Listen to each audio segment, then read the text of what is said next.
నన్ను డిసప్పాయింట్ చేసిన సినిమా 'దేవదాస్' విజయ్ నిర్మల. ప్రపంచంలోనే మహిళగా అత్యధిక సినిమాలు తీసి గిన్నిస్ బుక్ ఆఫ్ వరల్డ్ రికార్డులో పేరు నమోదు చేసుకున్న దర్శకురాలు విజయ్ నిర్మల నటిగా, నిర్మాతగా, దర్శకురాలిగా అనేక విజయాలను సాధించింది. అయితే ఆమె జీవితంలో కూడా అపజయాలు లేకపోలేదు. ఎంతో ఎక్స్పెక్టేషన్స్తో, ఆత్మవిశ్వాసంతో తీసిన 'దేవదాసు' సినిమా ఆమెకు నిరాశ మిగిల్చింది.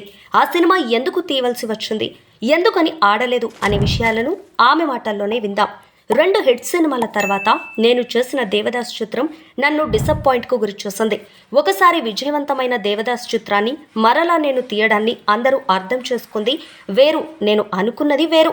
కథాపరంగా అద్భుతమైన చిత్రం అయినప్పటికీ ఆ సినిమాకు సరిపడా సాంకేతిక లేకపోవడం వల్ల అది నిరాశపరిచిందని చెప్పొచ్చు.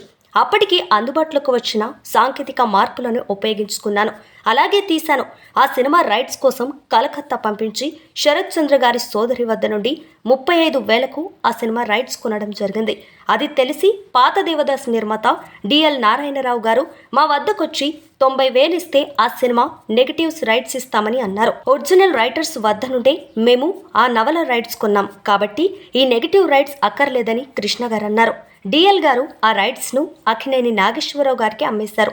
మేం తీసిన 'దేవదాస్' మీద ఆ సినిమా రిలీజ్ చేస్తారని మేము ఊహించలేకపోయాం. మా సినిమా మీద పాత 'దేవదాస్'ను వేయకుండా దీన్ని ఒక్కదాన్నే రిలీజ్ చేస్తే బాగా ఆడేది. అలా కాకుండా అప్పటికే అఖండ విజయం సాధించిన పాత 'దేవదాస్' సినిమా పోటీకి రావడంతో మా 'దేవదాస్'కు చేదు అనుభవం ఎదురైంది. 'దేవదాస్' సినిమా ఫస్ట్ కాపీ వచ్చాక సినిమా పరిశ్రమలోని ప్రముఖులైన రేలంగి, సావిత్రి, ఎల్వి ప్రసాద్ లాంటి ప్రముఖులకు ఆ సినిమా ప్రివ్యూ వేశాం.